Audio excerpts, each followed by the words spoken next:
Welcome to Future Foodcast. I'm Pam Line-Miller, your host. Excited for another episode of our podcast and video cast, honestly. I want to start out by thanking our sponsor, Farm to Plate. They are developing tomorrow's food supply ecosystem today. You can find out more about them at farmtoplate.io. And they are bringing you excellent guests with such great experience, like our guest today. Rozan Simoni is the General Counsel North America for COFCO International. He lives and works in Chicago, Illinois, and I'm excited to have him on the podcast. Welcome, Rozan. Hello, Pam. How are you? I'm doing great. And I'm so excited to bring you have a wealth of information and experience in the food industry, but you're a little bit different than some of the guests that we've had before. If you could share a little bit about, we haven't had a general counsel a lawyer on our podcast before, and I'm excited to bring your perspective.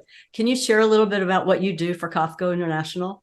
Sure. Thank you very much for having me. And I'm so excited to be speaking to your audience today about the intersection of agriculture, law, food, geopolitics, and everything else in between. So indeed, I'm excited that I'm a lawyer on your podcast. You don't typically invite lawyers, I understand. So this is great. Well, we play a role as well in the food supply chain. We're a tiny little bit, of a piece, in the machine, in the larger machine of agriculture globally, but we play an important role and a vital role in moving product from one part of the world to the other. So as such, I am General Counsel for the North American region, responsible for all legal affairs of the company North America. I work for a global commodity trading company called COFCO International, which is headquartered in Geneva, Switzerland. Its North American headquarters is here in Chicago. We trade, we process, we store, and we transport ag commodities such as grains and oilseeds, sugar, cotton, coffee, and ethanol around the globe. 37 countries, 127 million tons of commodities moved globally by us. We are when COFCO International is a newcomer in the marketplace about 6 years ago, twin acquisitions. But when you think of COFCO International, you think of a quintessential American companies such as Cargill, Bunge, ADM. So if you think of them, you think of COFCO International as well. And we are about $53.3 billion in revenue in 2022. So we employ just shy of 12,000 people. We have people from 64 nationalities and 37 countries. It's touching 6 continents. So, and my region that I cover is the US, Canada, and Mexico. Yeah. And that's a big market. I know you have worldwide footprint, as you just said. I'm excited about the perspective that gives you because of the volumes of business that your company does worldwide. And you have that, you mentioned just your practice really touches everything that happens within the company. You just need to make sure that regulations are being met globally. Well, you can speak to all the things that you do, but there's a lot of compliance, regulations, and overseeing agreements. What kinds of things do you get involved in as legal counsel? Anything and everything. As the title suggests, general counsel. So we're a jack of all trades. So think of contracts, real estate, acquisition, disposition, litigation, arbitration, regulatory compliance, asset compliance, immigration, moving people from one part of the world. I've moved traders from Singapore to the U.S., from the U.S. to Switzerland, Switzerland back to the U.S., U.S. to Canada, Canada to the U.S., etc. So, really, truly, we get, and also we get involved in, in strategy. I'm a member of the management team for the North American operations. So, you are involved in providing input on strategy, business relationships, business development, and alike. So that's also Yeah. part of our day-to-day jobs, in addition to other more what I would call it more less glamorous parts of the job, which is budgeting, hiring outside counsel, hiring and new employees, etc. So that's a gamut of things that we do on a day-to-day basis. Yeah, well, let's jump in on some of the current events because I know you have to help the company react to what's happening. You mentioned political climates and what's happening across the world. So right now we are in late summer of 2023 for depending on when people are listening to us. So we're at the very end of August of 2023. What's happening right now that you're having to work through and do some strategizing around?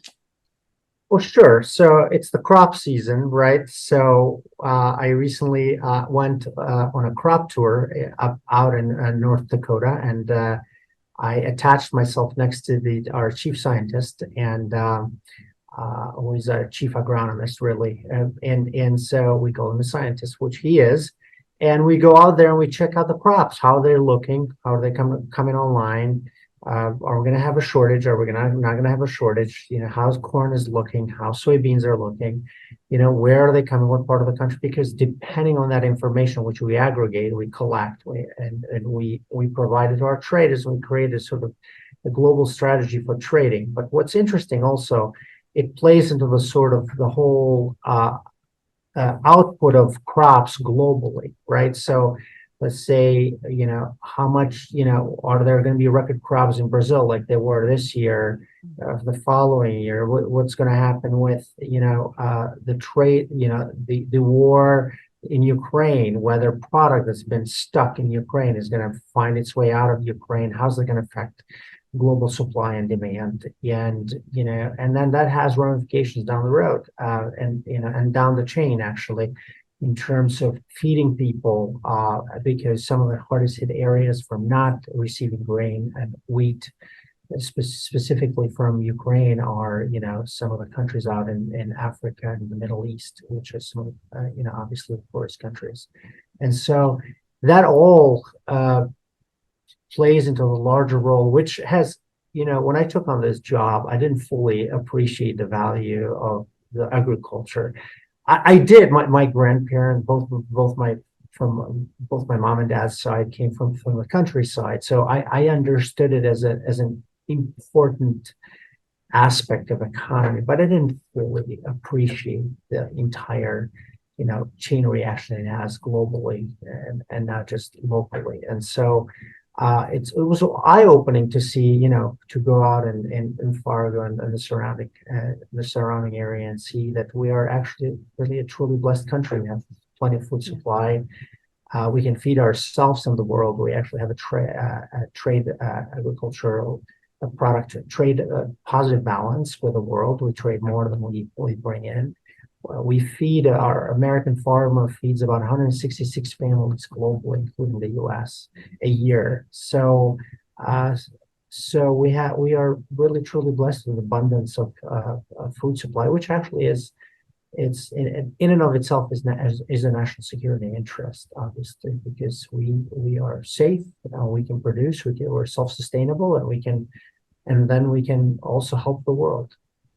Well, that is good to hear. So your crop tour, your tour was in, I think you mentioned Fargo. Yes. So that's in the surrounding areas in North Dakota. In North Dakota, here in the United States. And really what's going on with the international and the war that you mentioned, that does affect the American farmer as well, as you're trying to think about supply and demand and how you're going to provide your customers with the products that they need, right? It's good to hear that we export more than we produce more than we need here.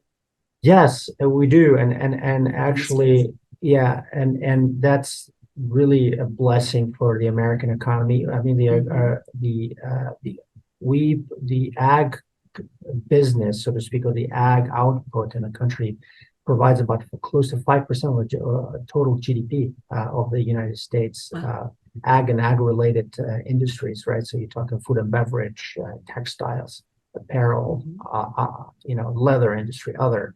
So there is a downward reaction, downward chain reaction to ag products, right? And so we're really truly blessed. We have two lovely neighbors in Canada and Mexico. So they're peaceful. They also produce in abundance, so we can trade with each other. We have the Atlantic Ocean and Pacific Ocean on the other side, so we cannot easily be invaded by an unfriendly country. And we've got natural resources, right? So when you think of navigable waters, for example, I didn't appreciate the importance of the ability to carry product from Iowa, Illinois, Missouri, downstream all the way to the Gulf of Mexico by barge via navigable rivers, which there are plenty in the U.S., and then load them up on a vessel and send them for export globally all over the world. Right. And so it's just, we're truly a blessed country. Our U.S. farmer is productive, is efficient, is highly mechanized. And it's 98%. What I found interesting is 98% of the operating farms in the U.S. are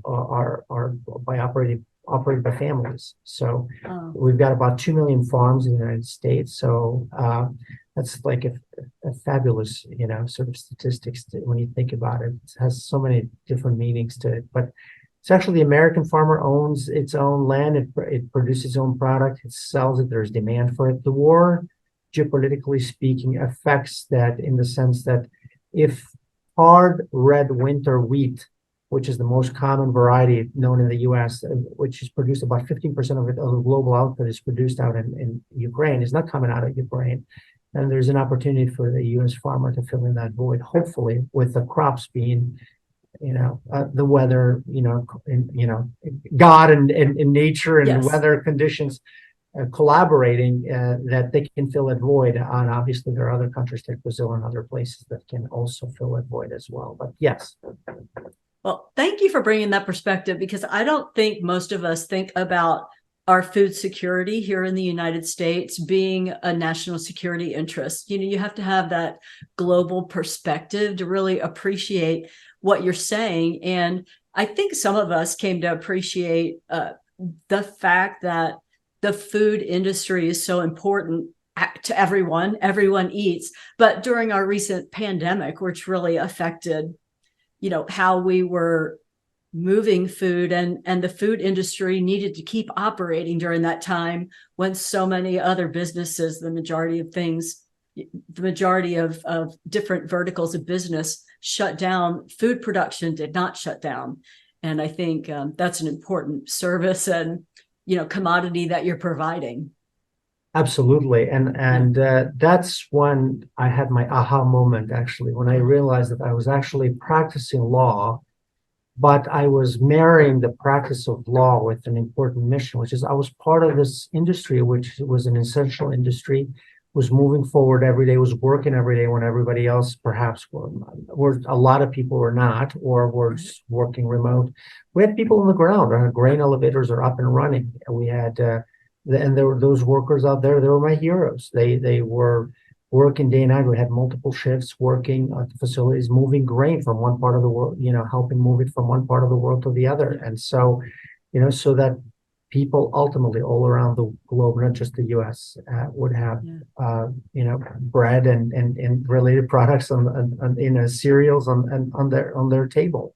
So, it was a great moment for me. Actually, I just realized, I was like, wow, our mission is to feed the world, and which is actually COFCO's mission, is to feed the world in a responsible way. So, and so it certainly, I felt it, and it was a good moment for me. I felt like I was doing something meaningful besides just, yes, reviewing contracts or handling disputes.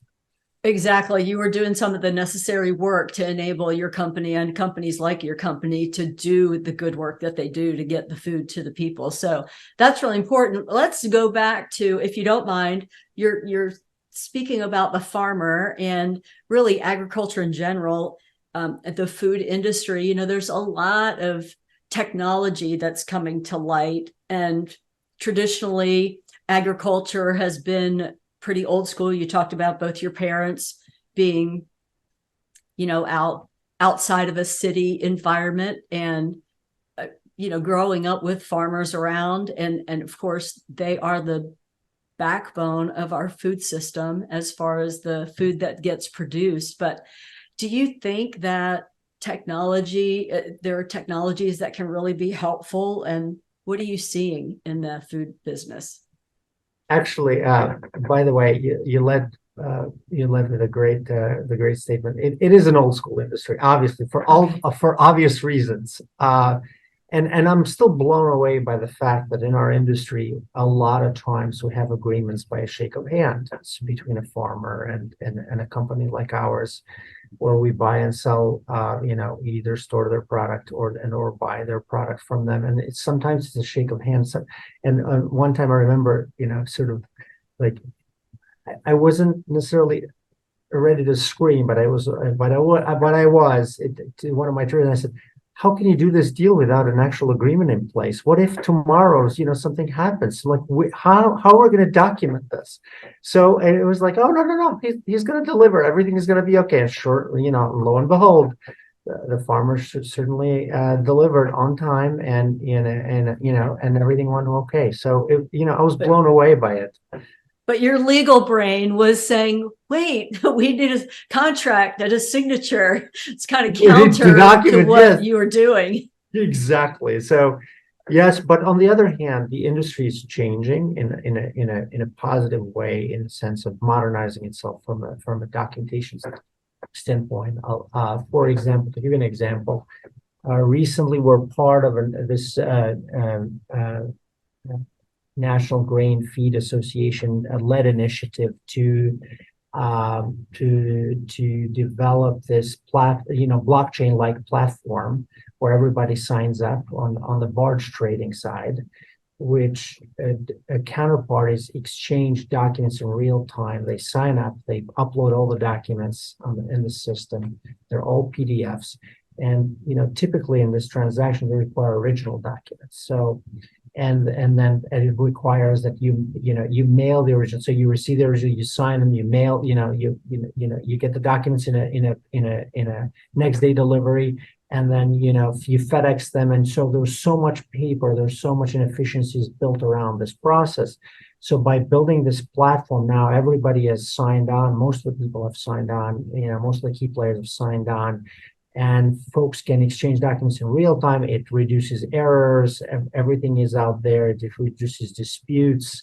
It increases efficiencies, makes transactions faster. So we're seeing projects like these that are extending to various, platforms to help our industry sort of become a little bit more efficient on the documentation front, so we can speed up the process. We are.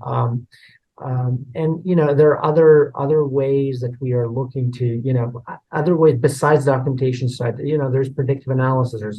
There's a new crop of companies coming online. They're like ag tech companies that are involved in predictive analysis, where they hired they built a software system and they collect the data, they input the data in there, and they look into what will the crops look like in a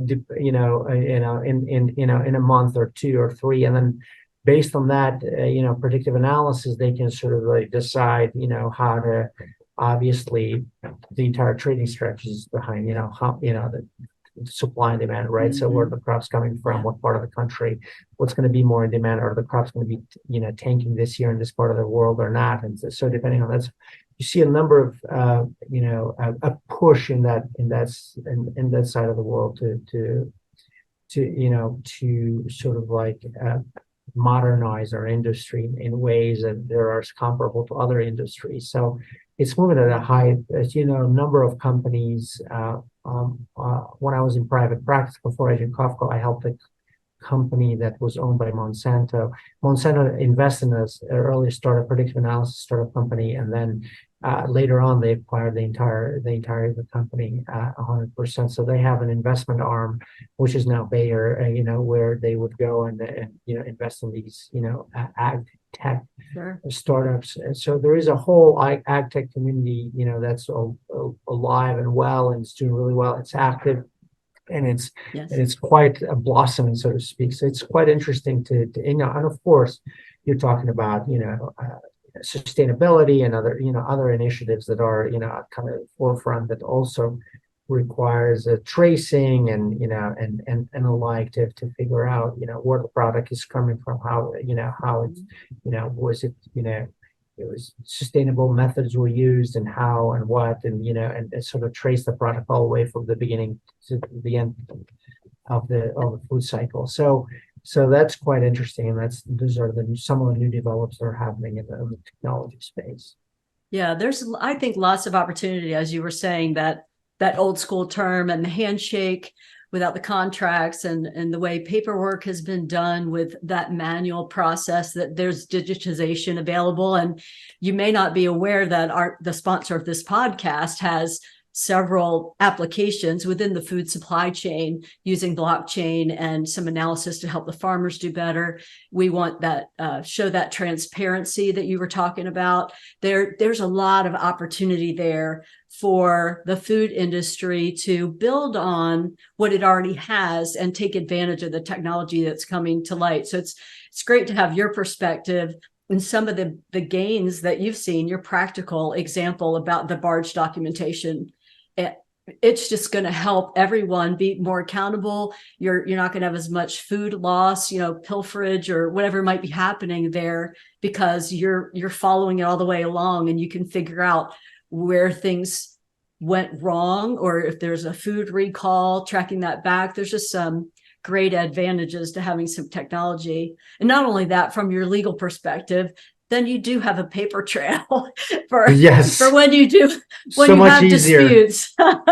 And actually it reduces the number of disputes by having everything on paper, and by having it transparent and in real time, and the party seeing it in real time. And believe it or not, it's reduced the dispute rate by quite a bit, by virtue of the fact that everything is up there. People double check it a little bit more often. It's not getting lost, and it's all in the system, and it's not subject to dispute. So it makes our life easier. It makes everybody's life easier, in fact. Yeah, that's great to hear. And it's also sustainable, right? So you're not cutting as many trees by moving paper. You're not mailing 2 pieces of documents in a FedEx for next day delivery, obviously, and you're reducing expenses. So it's sustainable in so many other ways as well. Great point. And speaking of sustainability, I think we as consumers, that's a topic that we're very interested in. I know COFCO International has sustainability initiatives and possibly providing organic options. And I don't know if you want to speak to that, what's happening in that area. Sure. Actually, we're a leader in the sustainability space. Although we're a private company, right? We don't have any sort of like a public company disclosure requirement on our ESG and alike. As a private company, it's our own initiative. What we've done is a couple of things that are actually very interesting. I'll speak to one specifically, which is we've gotten a couple of different sustainability linked loans in total value of $2.3 billion for a conglomerate of banks globally, about, I want to say, over 20 banks, from Singapore, Asia, other parts of Asia to US and Europe. Where in essence, these loans are reduced interest rates in exchange for us meeting certain sustainability targets, right? Metrics, which are pre-agreed up front and which are measured by a independent third-party evaluator. And what happens is, if we meet these targets annually, our interest rate gets reduced by another 0.5% or a percentage point, depending on the targets we're meeting. in a nutshell. And what we're doing is we're taking all those savings from the reduction in interest rate, we're reinvesting it in sustainability initiatives.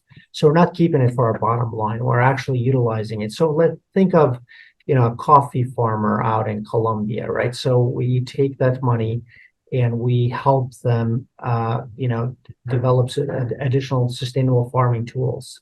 So we go out there and we help them develop new ways to how to, sustainably farm, and coffee, right? So that's another way to do it. And soy and palm oil and others in Brazil and other parts of the world. So we are kind of a leader in that. We're the second largest company in the ag space that has done it, and our loans are one of the two largest loans, sustainability linked loans in the world actually at the moment, and it's very much a trend now, and we are very much a trendsetter in that sense. So that's something that we're contributing, because the idea is to also, we're part of our communities wherever we operate, and so we want to obviously contribute in ways more than just employment or paying taxes and the like, but also in finding other ways we can contribute from a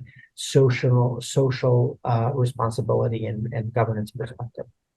Yeah, and that's great to hear. I also saw on your website that you have your own sustainability report that you put out just about all these topics. So definitely a leader. I think one of the things that we like to think about when we bring guests on our podcast is that they're going to hear ideas that maybe they can apply to their company or their area of the food industry. And certainly you're leading the way in the sustainability. So we're excited. Thank you for sharing all those details, because I think it's just encouraging to other company influencers that might be listening to our podcast. No, thank you very much for the opportunity. And obviously we've embraced it. And as I mentioned, our mission is to feed the world in a responsible way. And I think that's the way moving forward, generally, as a concept, as a principle. I think the entire world now embraces. I mean, it's amazing, right? When you go to the at least for me, it is amazing. When you go to the grocery store and find, it's organic, section is so busy, right? Like everybody's is veering in that direction, and everybody wants organic, and so there's a lot of discussion about sustainability, or and just ultimately what leads to a better health choices, and ultimately a healthier society as a general principle. Yeah, I also think, it's kind of not at the beginning, it's been going on a long time, but I guess relatively speaking, it's hard to know what the best things are, where you're going to get your biggest return on investment in the sustainability area. And so from your legal perspective, how do you contract for that? Is that realistic to try to cook in sustainability into agreements, or, what have you seen happening? That's actually a great question coming from a non-lawyer, and it's a hot topic actually, because a lot of companies now are sort of making ESG part of this platform. So you want to do business with us? Let's just say you need to sign on onto our code of conduct, and you need to sign on onto our social responsibility code of conduct, and you need to sign on to our guidelines for how you do something sustainable. And frankly, one of the things that I struggle with is these are certainly noble requests, right? And so it's great. I mean, that's what we should strive for. But it's so hard to do that in a supply chain world where there are multiple players, there are multiple parties in multiple jurisdictions. So how do you make sure that you comply with it, and how do you enforce it? And if you get called out as a default on a contract because you didn't follow X, Y, or Z under that myriad of guidelines that they throw at you, what happens? How are you going to enforce it? And I'm just always curious, actually, if we go in front of a judge, how it's going to end up, how will a judge rule? And it's certainly difficult. I think we've tried to come up with clever ways to address issues such as, for example, I'll give you a simple question, but instead of me saying, hey, I'm going to comply with everything that you have in your own code of conduct, I will say, I have my own code of conduct. Here's a copy of it. That's your code of conduct. Let's acknowledge each other's code of conduct. Let's try to work towards. And they're substantially similar with some, minor deviances here and there, but they're largely in the same boat. So, that's one way to address it. And then the other times is sort of like, see what's realistic and what's not. Because frankly, sometimes, if you're asking me, well, do something to a deal out in Egypt, and I don't have manpower, on the ground, right? But we have a thin staff,